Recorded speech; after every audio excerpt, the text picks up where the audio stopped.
जय जय शंकर हर हर शंकर जय जय शंकर हर हर शंकर जय जय शंकर हर हर शंकर जय जय शंकर. பெரியவா சச்சரித்தம் அத்தியாயம் 50. பெரியவாளின் அம்மா வீட்டில் எதிரொலிக்குது வேத கோஷம். தஞ்சாவூர் மாவட்டம் திருவையாறில் இருந்து கும்பகோணம் செல்லும் வழியில் சுமார் 5 கிலோமீட்டர் தொலைவில் உள்ளது ஈச்சங்குடி கிராமம். காவிரியின் வடகரையில் அமைந்துள்ள இந்த ஊருக்கு மிகப்பெரிய பெருமை ஒன்று உண்டு. நடமாடும் தெய்வமாய் திகழ்ந்த காஞ்சி மகானை ஈன்றெடுத்த தாயார் பிறந்த புண்ணிய பூமி இது. ஈச்சங்குடி நாகேஸ்வர சாஸ்திரியின் மகள் மகாலட்சுமி. வேதங்கள் அனைத்தையும் கற்றறிந்த 18 வயதான சுப்பிரமணியத்துக்கும் 7 வயது மகாலட்சுமிக்கும் திருமணம் இனிதே நடந்தேறியது. இவர்களின் 2வது புதல்வனுக்கு சுவாமிமலை ஸ்ரீ சுவாமிநாத சுவாமியை மனதுள் நினைத்து சுவாமிநாதன் என நாமகரணம் சூட்டி மகிழ்ந்தனர் பெற்றோர். ஒரு நாள் காஞ்சி சங்கர மடத்தின் ஆச்சாரியாராக பொறுப்பேற்கிற பாக்கியம் கிடைத்த போது பெற்ற வயிறு குளிர்ந்து போனது மகாலட்சுமி அம்மாளுக்கு. காஞ்சி ஸ்ரீ சந்திரசேகரேந்திர சரஸ்வதி சுவாமிகள் எனும் திருநாமம் பெற்று தேசமெங்கும் யாத்திரை மேற்கொண்டார்.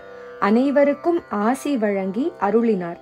அவரை பக்தர்கள் அனைவரும் காஞ்சி பெரியவா என பெருமையுடன் சொல்லி பூரித்தனர்.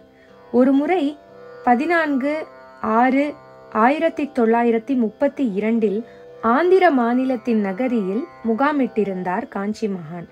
அப்போது கும்பகோணத்தில் உள்ள அவருடைய தாயார் மகாலட்சுமி அம்மாள் சிவபதம் அடைந்து விட்டார் எனும் தகவல் சுவாமிகளுக்கு தெரிவிக்கப்பட்டது. ஆச்சாரிய கடமையை நிறைவேற்றும் வகையில் நீராடிய சுவாமிகள் அந்தணர்களுக்கு தானம் அளித்து தன் கடமையை செவ்வனே நிறைவேற்றினார். பெரியவாளின் மனதுள் மெல்லியதான அந்த எண்ணம் ஒரு நாள் உதித்தது. ஈச்சங்குடியில் உள்ள அவருடைய தாயார் பிறந்த இல்லத்தை வேத பாடசாலையாக்க வேண்டும், அந்த இடத்தில் எப்போதும் வேத கோஷம் முழங்கிக் கொண்டே இருக்க வேண்டும் என விரும்பினார் பெரியவாள். காலங்கள் ஓடின. 1993 வருடம் காஞ்சி மகா பெரியவாளின் பக்தரான ஹரி பெங்களூரில் இருந்து அவரை தரிசிப்பதற்காக வந்திருந்தார். அவரிடம் பெரியவா ஈச்சங்குடி கச்சபுரீஸ்வரர் கோயிலுக்கு புனருத்தாரணம் பண்ணணும்னு விரும்புற, நல்லது பண்ணு என சொன்னதும் நெகிழ்ந்து விட்டார் அவர். அந்த கோயில் குறித்தும் ஸ்ரீ கச்சபுரீஸ்வரர் குறித்தும் ஸ்ரீ காருண்யவல்லியின் அளப்பரிய கருணை குறித்தும் விரிவாக எடுத்துரைத்த பெரியவா சிறு வயதில் அந்த கோயிலுக்கு சென்றதையும் அங்கே அமர்ந்து வேதங்கள் கற்றதையும் விவரித்தார். என்ன நினைத்தாரோ, சட்டென்று அன்பரிடம் ஒரு உபகாரம் பண்ண முடியுமோ என்றவர் ஈச்சங்குடியில் உள்ள தாயாரின் இல்லம் குறித்தும் அந்த இடத்தை வேத பாடசாலையாக அமைக்க வேண்டும் என்கிற தன் விருப்பம் குறித்தும் சொல்லி இது எல்லாருக்கும் உபயோகமா இருக்கும் என்றார் காஞ்சி மகான். உடனே ஹரி இது என் பாக்கியம் என் பாக்கியம் என்று சொல்லி ஆனந்தத்தில் அழுதே விட்டார். எத்தனையோ கோயில்களை புனரமைத்தவர் மகா பெரியவா. பூமிக்குள் மறைந்து கிடந்த கோயில்களை கூட அடையாளம் காட்டி அந்த கோயிலை வழிபாட்டு ஸ்தலமாக மாற்றி அருளிய மகான்.